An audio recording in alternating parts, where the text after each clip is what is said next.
Alors Sébastien, Bonjour William. qu'est-ce qui s'est passé? Qu'est-ce que c'est que cette affaire de football avec le PSG? Déjà, il y avait un duel à distance hier soir entre Monaco et le Paris Saint-Germain. Donc, ce sont les deux cadors du championnat, ça vous le savez. Pour Monaco, ça a été tranquille. Pour Paris, vous l'avez dit, ça a été un peu plus compliqué. Ils ont frôlé la catastrophe, les Parisiens. Oh là. On voit pourquoi? Vous allez voir, effectivement, il y a eu un but compliqué et Je litigieux. vois déjà la tête de ceux qui sont ici que ça a frôlé, c'est pas passé Ils loin. n'arrêtent pas d'en parler depuis ce matin. Alors, on va regarder quand même. Allez, c'est parti. Regardez, Paris, donc, qui a affronté Lille hier soir au Parc et qui a donc attendu la deuxième mi-temps pour prendre l'avantage. Ça, c'est Cavani, 23e but jusqu'à là, tout va bien. On croit que Paris a fait le plus dur. Un peu avec l'épaule, d'ailleurs. Un peu avec l'épaule, vous avez raison. À 4 minutes de la fin, regardez ce qui se passe. Areola, le gardien parisien, il ne sait pas trop quoi faire avec ce ballon. Et là, il le paye cash. Erreur du gardien. Ça fait un partout. C'est la cata pour Paris. On revoit cette erreur.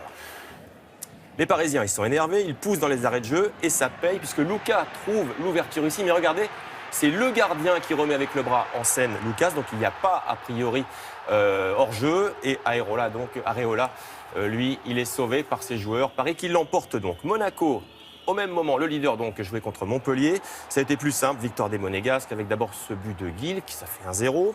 Et puis, 4 minutes plus tard, Monaco qui va doubler la mise sur cette jolie accélération Mbappé. La voici, 2-0.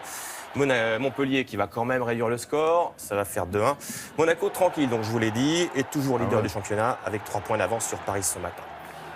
Voici donc ce but. Et puis, dans le même temps, quand même, sachez que Bordeaux a écrasé Caen, 3-0. Voici le 3e but bordelais. Il est signé Camaro. Bordeaux 6e ce matin.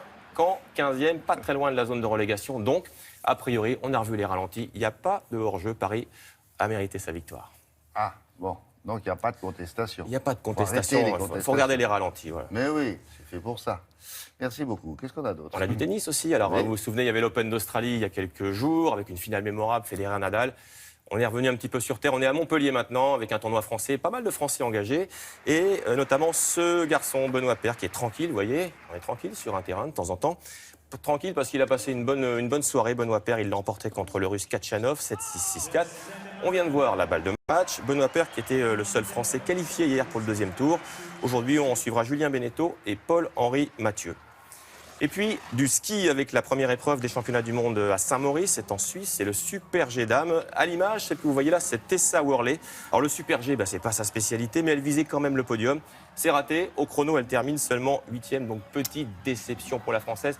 Mais elle se rattrapera la semaine prochaine dans d'autres spécialités. C'était pas son truc, le Super G. La voici, la nouvelle championne du monde. Elle s'appelle Nicole Schmidhofer. C'est un coup de maître pour cette Autrichienne. Pourquoi? Parce que c'est simplement sa première victoire en carrière. Elle n'avait jamais rien gagné avant. C'est un coup de maître puisqu'elle l'a fait au championnat du monde. Elle est championne du monde. Petit mot de basket encore avec Strasbourg qui affrontait Salonique hier soir. Ça, c'est des barrages de Ligue des Champions. Les Français, ils ont passé une mauvaise soirée, lourde défaite, 71-52. Retour la semaine prochaine, Strasbourg qui va devoir remonter, William, 19 points pour espérer se qualifier en 8e de finale. C'est quand même mal parti, là. Bon, et on termine avec? On va s'aérer un petit peu, on va prendre de la hauteur avec les championnats du monde d'escalade. C'est un terrain de jeu, on va dire, vertical. C'est spectaculaire. Ça se passe autour de cette tour de glace, vous voyez, de 25 mètres de haut. Alors c'est un peu accéléré là pour le coup, on s'est un peu amusé. On est à Champagny en Vanoise. Comme ça, ouais. Plutôt ou alors comme ça, au ralenti, on a ralenti. Alors vous voyez, ça c'est là. C'est vachement bien, ça. On voit vraiment comment ils montent. C'est super, alors il faut des piolets, effectivement, pour monter. Alors, ça c'est des épreuves plus techniques à ce jeu-là, ce sont les Coréens qui sont les plus forts. Ça se passait donc à Champagny en Vanoise, c'est en Savoie. Et puis de la chute libre, dernière image. Alors ça, c'est une compétition indoor. Ça se passe en Espagne avec les meilleurs mondiaux. Alors vous voyez, le but là, c'est de faire des figures. C'est très esthétique. Alors ça a l'air simple comme ça, mais il faut savoir que c'est une turbine qui propulse de l'air à plus de 200 km/h pour simuler, on va dire, les sensations de la chute libre. J'ai essayé. Je peux vous dire que c'est extrêmement compliqué, ne serait-ce que de rester stable. Ouais, exactement. Donc c'est très spectaculaire. Vous nous donnerez les images? Oui, de moi si vous voulez, la prochaine fois, oui. Oui, non, parce qu'on est un peu moqueur parfois ici. Allez, je vous amènerai, avec plaisir. Oh non, bon, pas trop.